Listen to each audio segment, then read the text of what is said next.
Hello all. I'm going to show you how we use the new AI tools to identify a gap and create a data meeting plan, use the priority student dashboard to identify those gaps, and use the RTD lesson generator to produce an RTD lesson. So first I'm going to start with our gap analysis. We have this new priority student dashboard updated for this year. And so when you click in, and you go to the network priority student dashboard,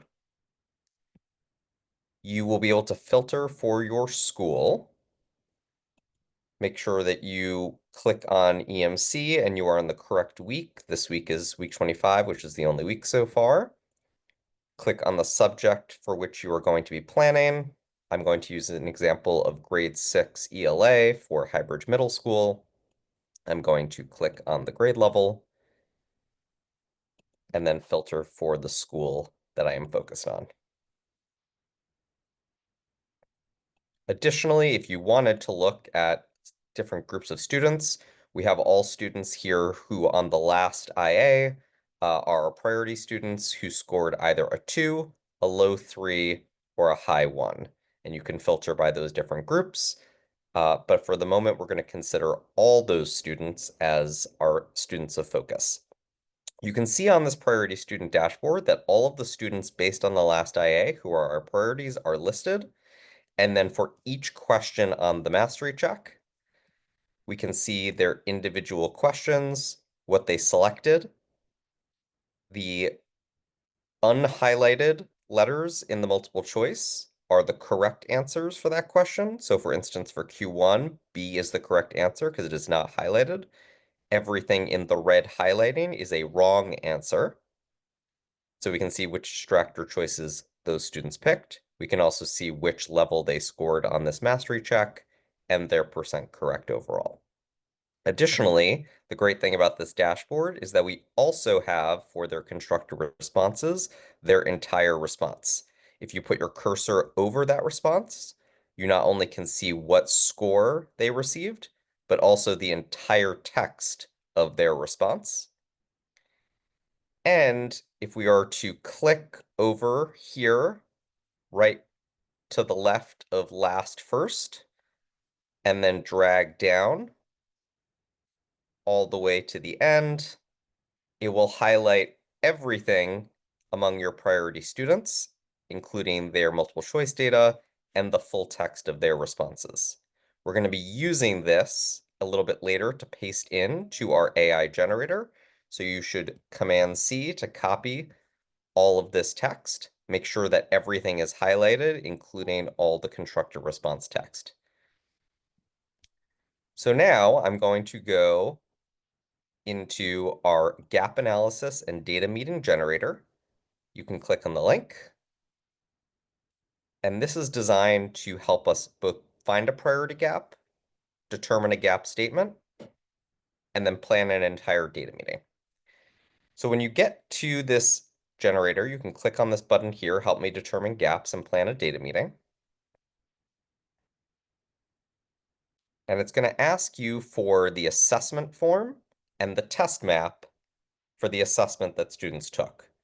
It will also want you to highlight, copy, and paste all the priority student multiple choice and constructor response data.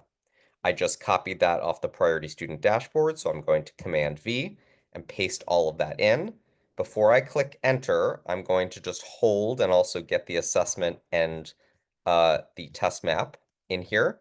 But as you can see from me scrolling, everything that I copied, including the full text of every student's response, the students' names, their percent correct, all their multiple choice data, is all now pasted in here. Additionally, I'm going to go to the DCS network page.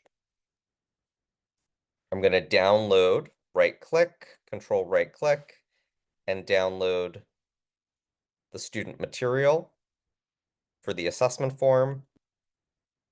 And then I'm also going to download, control click. I'm going to download the test map so that it has all the standard information and the answer key. I can go back to my generator now And in this little plus button down here, I'm going to click, go upload from computer, and I can put both the student form and the test map, highlight those, click enter to open, and it will download and upload those to ChatGPT for this generator. And now when this button becomes ungrayed out, I have all of my pasted and copied data, as well as the assessment form and the test map. So I'm going to now upload all of that. And after it does some of its work, it's going to now ask you which questions we want to focus on for analysis. It's asking me to consider which questions were lowest performing, represent the prioritized grade level content, and will have the biggest impact on student growth. So I'm going to go back now to my priority student dashboard for Highbridge, and I'm going to look across all of these questions to now see which ones are the highest priority. So this is where I, as the human, have to do some work. So I'm going to look at these questions, and I have a total of 40 students in my priority group. So I'm looking for questions that more than half of this priority group struggled with. So I'm looking for at least 20. To make this easy, I can click on the question number here, and it will sort ascending to descending to show me how many students got it wrong. So for this first question, for instance, I only see 5 students got it wrong. So that's not going to be a trending question. Out of 40, Q2, I have 14 kids who got it wrong. Again, not going to be the majority. Q3, I can click again just to make sure I get the wrong answers first. For this question, there are 20 students, so exactly half of the priority group that got that wrong, so that could be something to focus on. Q4, this question was 29 students who got it wrong, so that also could be something to focus on. And I'm also going to note here as I look that Q4 was mostly students picking C and B. And I'm going to continue that process for Q5.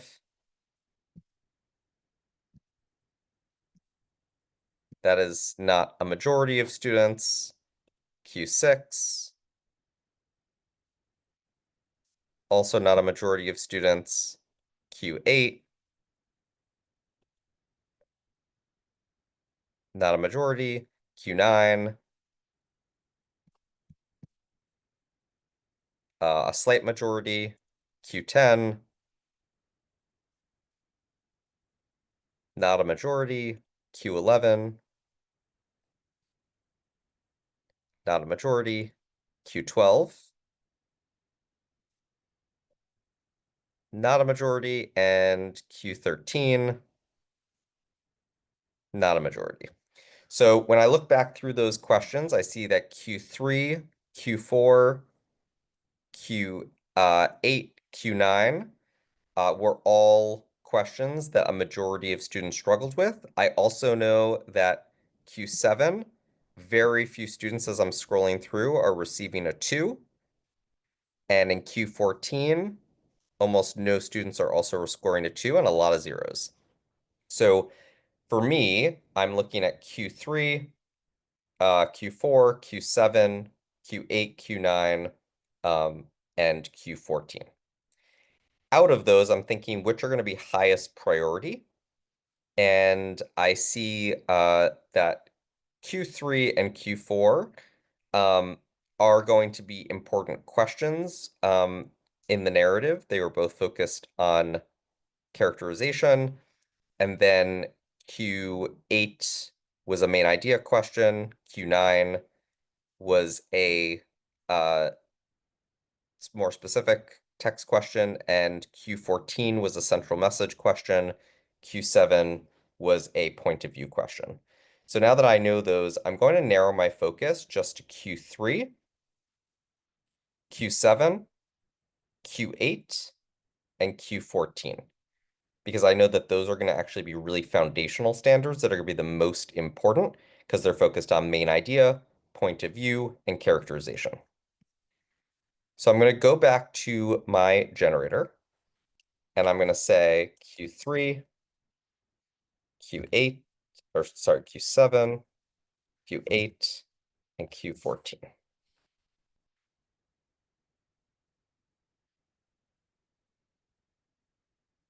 And it's going to now show me, because it pulled this information from the actual assessment form, the exact text of the questions and the standards that they are aligned to. It's now asking me for which incorrect answer choices students most frequently selected. So I would look back at my priority student dashboard. And so for Q3 again, I'm going to sort. Just to remind myself, it was A and C. And Q8, if I sort again, I'll also see the majority here also picking A and C. So for both questions, those are the most frequent distractors.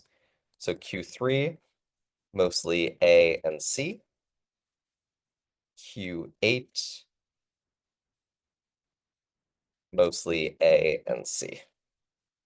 And now based on those wrong distractor answers and the text of all the constructor responses that I already pasted in from all of the students for those Q7 and Q14 questions, it's going to analyze those incorrect answers and identify why students most likely chose those incorrect answers here. As you can see, they focused on the setting and the passage of time, but not on the central idea.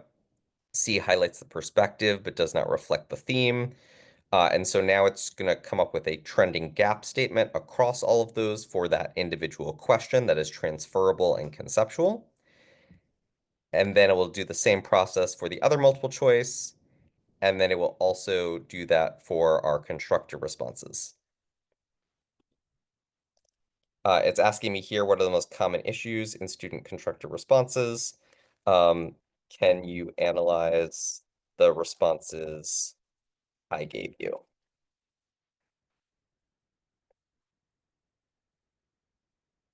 And now it's going to do so. And it's going to pull out particular things that the students said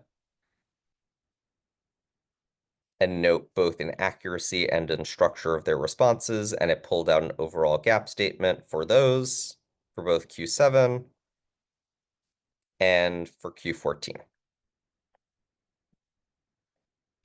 Now it's going to ask me if I want to revise any of the gap statements or are they aligned to what I've observed. One thing I noticed as I looked at my scrap paper is that students are not thinking about what the author's feelings or attitudes are, their point of view, and adding that into the main idea.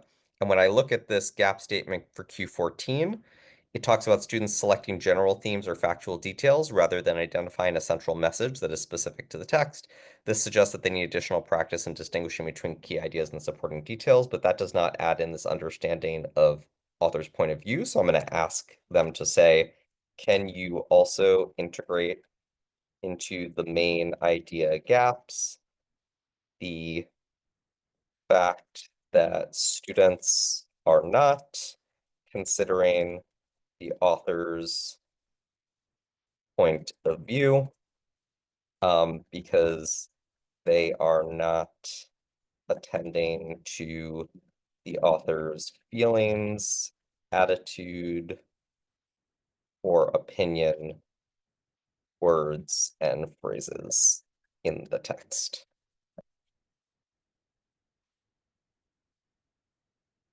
And I'll add that in so I can add that into my gap statements.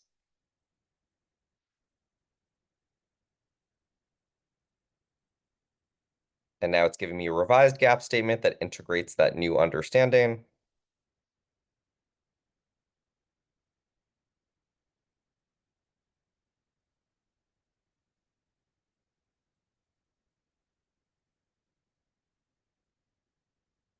That's repeating that for all the questions that I gave it to analyze.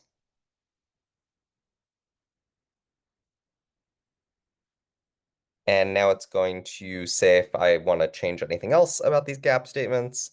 And if for the data meeting, I'd like to focus on any of the question gaps separately, or if I'd like to combine them into a trending gap.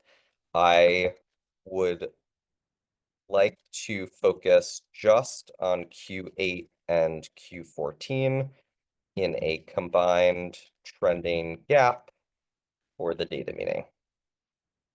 because I don't want to focus on both a fiction and a nonfiction in the data meeting. So I'm just going to focus on my nonfiction text and focus just on this idea of main idea, because both Q8 and Q14 are both about main idea.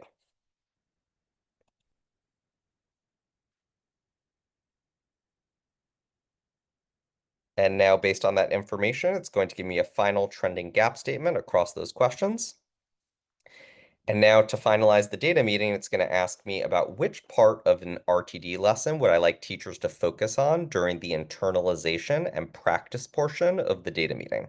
And it's pulling from a select list from our Dream Teacher Coaching Playbook of the most important areas of an RTD lesson for responding to data. And I know based on teacher observations at Highbridge Middle School that the ELA teachers there are struggling most with conferencing during monitoring. And so I'm actually going to focus on conferencing as the area of focus for practice and internalization. And based on that, it's going to pull out the very specific sub-bullet action points from our Dream Teacher Coaching Playbook on conferencing. And it's going to ask me more specifically which of these action steps I want to focus on. So I'm going to say focus just on constructive feedback because that's the area where they struggle the most.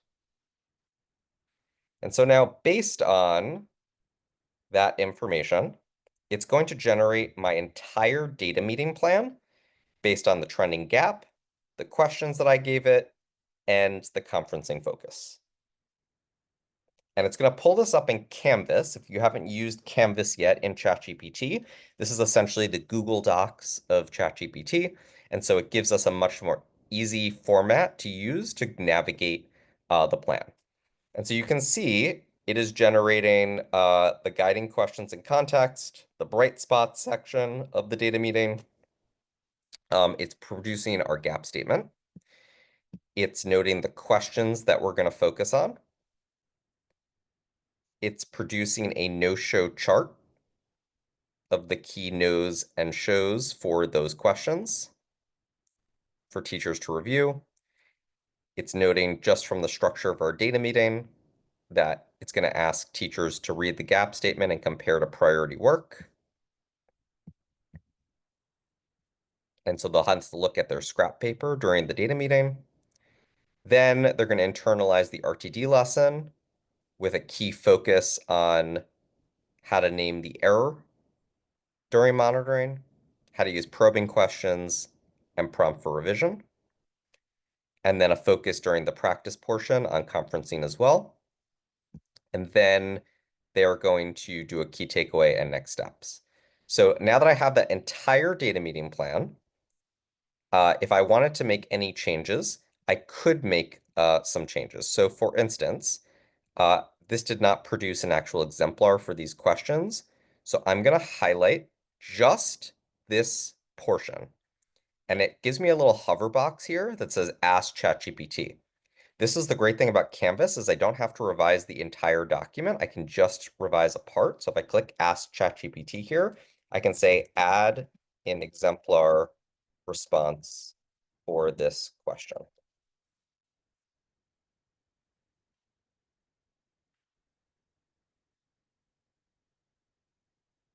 And after I click that, it is now going to just add that exemplar response just to that part of the data meeting plan without changing anything else. And you can see that exemplar here.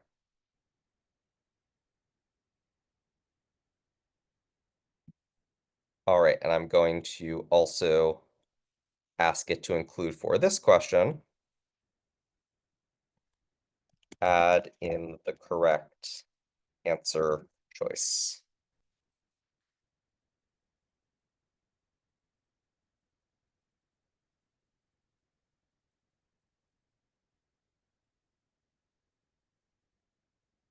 And it did so. So now I'm going to copy this little double box up here, click that, and I am going to open a new tab and type docs.new, which just opens up a new Google document for me. And I'm going to do Command V, and paste. And I have my whole data meeting plan now pasted in here. If I want to reformat to create boxes, I can do so, but this is a great first draft that saved me a whole bunch of time in creating my data meeting plan. Now I can take my gap statement and I'm going to copy it, and I'm going to open up my RTD lesson generator to now create my lesson plan.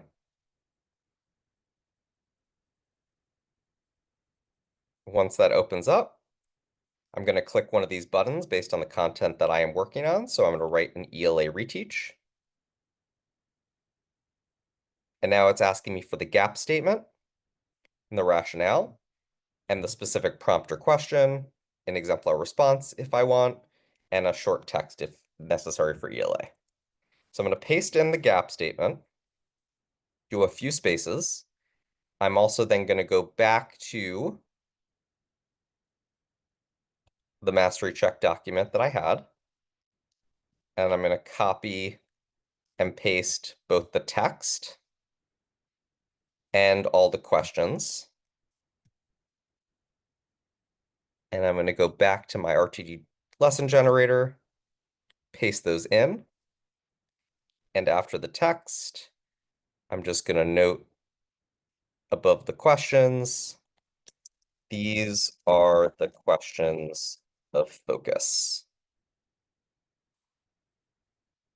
for the gap statement. And I'm going to keep this question 8. I'm going to delete the other multiple choice questions and keep the constructor response. And I'm going to go back to my data meeting plan where I had the exemplars for the constructor response. And I'm going to copy that in as well. And now I'm going to upload all that information. And as soon as I do that, it's going to again open up in Canvas as it scripts out my entire RTD lesson in the format that we normally use with a name the error, state the change, a think aloud. First, it's going to do self-thinking questions, a think aloud to model,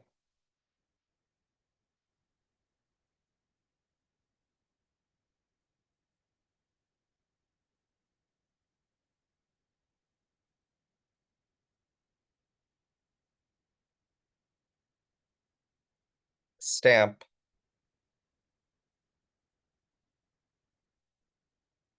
it's also going to provide me with a guided discourse. I can choose whether I'd want to use a think aloud or a guided discourse.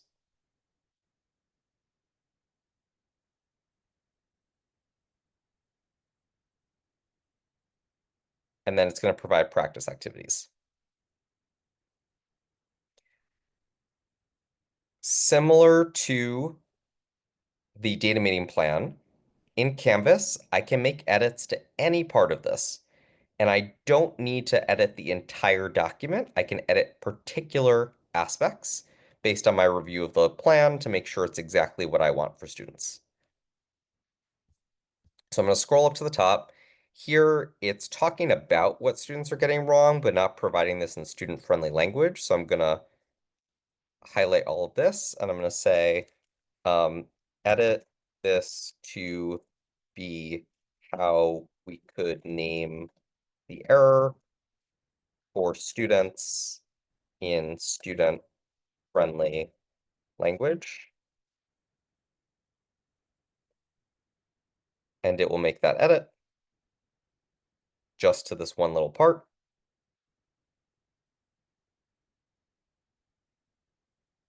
And I could do the same down here. I would also probably make some changes to the think aloud, reduce some of those self-thinking questions. I would probably add a new text for practice, which I could just add again by just highlighting and then asking ChatGPT about that one little section. And then once you're done, you can go up to these double boxes again and copy, and then open docs.new. and Command V to paste in the entire lesson plan. And those are how you use your AI tools and your priority student dashboard to get your work done efficiently today so you can support your teachers.